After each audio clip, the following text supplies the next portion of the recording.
नमस्ते, मी कोमल। मैत्रिणींनो, आज आपण बनवणार आहोत भाजणीचे थालीपीठ।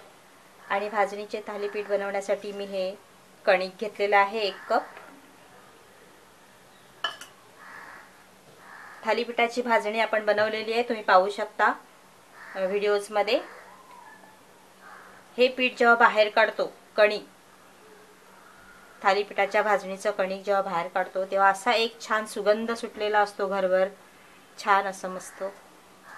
तर आपण हे कणिक घेतलेलं आहे, त्याच्यासाठी लागणारं थोडंसं तेल, ते चवीप्रमाणे मीठ, धणा पावडर, जिरा पावडर, आपण हे सगळं मिक्स करून घेणार आहोत। इथे मी अर्धा चमच हळद, 1 चमच लाल मिरची पावडर घेतलेली आहे। इथे आलं लसूणची पेस्ट घेतलेली आहे, 1 कांदा घेतलेला आहे बारीक चिरून। इथे कोथिंबीर, फ्रेश कोथिंबीर आणि मी हिरवी मिरची चिरून घेतलेली आहे। लहान मुलांसाठी जेव्हा बनवणार असाल तेव्हा मिरचीचा वापर करू नका। त्याच्यामध्ये थोडंसं तेल,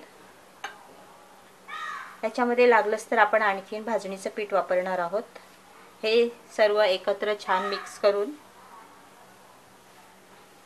त्याच्यामध्ये थोडं थोडं पाणी टाकून आपण मळून घेणार आहोत पीठ।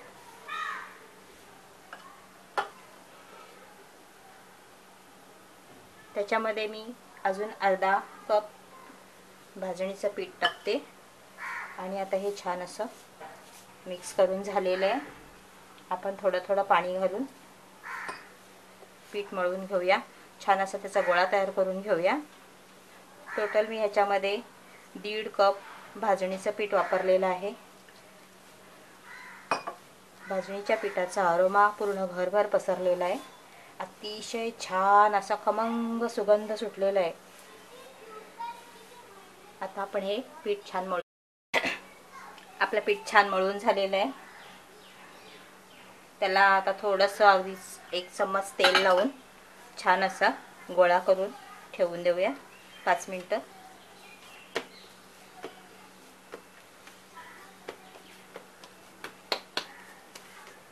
आपण असंच ठेवून देऊया।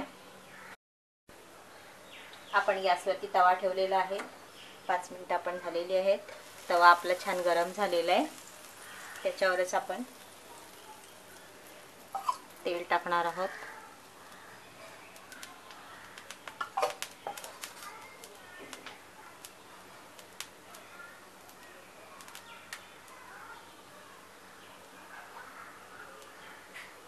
आणि त्याच्यावरच आपण हे तयार केलेलं पीठ भाजणीचं हे छान असं डायरेक्ट त्याच्यावरती आपण थापून घेणार आहोत।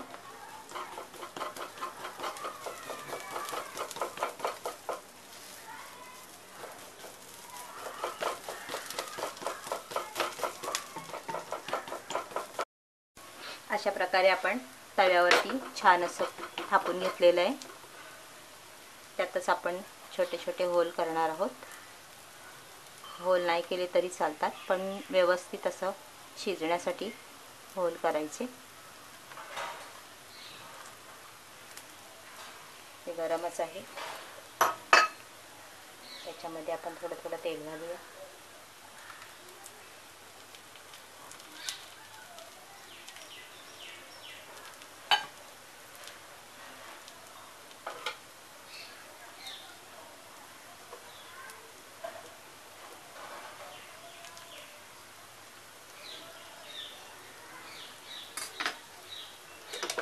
छान असं ब्राऊन करून घ्यायचे एका साईडने।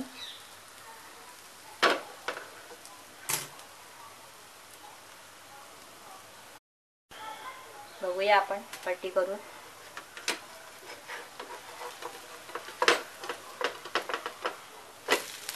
मस्त भाजलेलं आहे, छान कुरकुरीत आणि मस्त सुगंध सुटलेला आहे घरभर खमंग असा।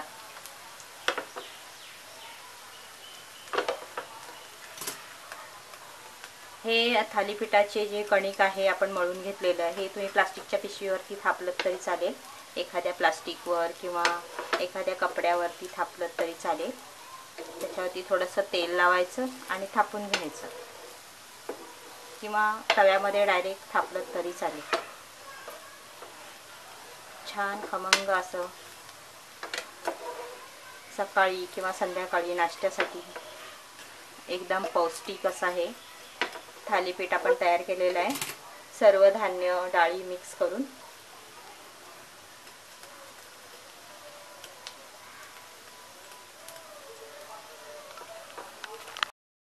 फार मोठे मोठे असे बनवू नका थालीपीठे, लहान लहान बनवा, कारण की फार मोठे बनवले तर ते तुटण्याची शक्यता आहे.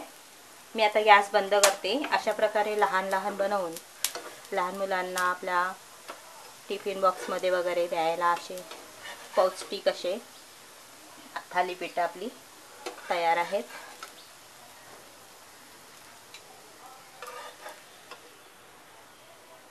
किंवा सकाळच्या न्याहारीला अशा प्रकारे आपण दह्याबरोबर खाऊ शकतो, किंवा थोडं थोडं त्याच्यावरती साजूक तूप टाकून जर लहान मुलांना टिफिन बॉक्समध्ये दिलं तरी ते आवडीने खातील. शिवाय पौष्टिक अशी ही थालीपीठं आपली तयार आहेत. मैत्रिणींनो, तुम्हाला जर ही रेसिपी आवडली असेल तर त्या रेसिपी खाली नक्की लाईक करा आणि सबस्क्राईब करायला विसरू नका. धन्यवाद. ही थालीपीठं आपण दह्याबरोबर किंवा हिरव्या चटणीबरोबर किंवा रायता, कोणत्याही प्रकारचा रायता, जर मिश्र भाज्यांचा रायता किंवा उडदाच्या डाळीचं डांगर, मिश्र डाळींचं डांगर, अशा प्रकारच्या भाज्यांबरोबर रायत्यांबरोबर आपण हे खाऊ शकतो.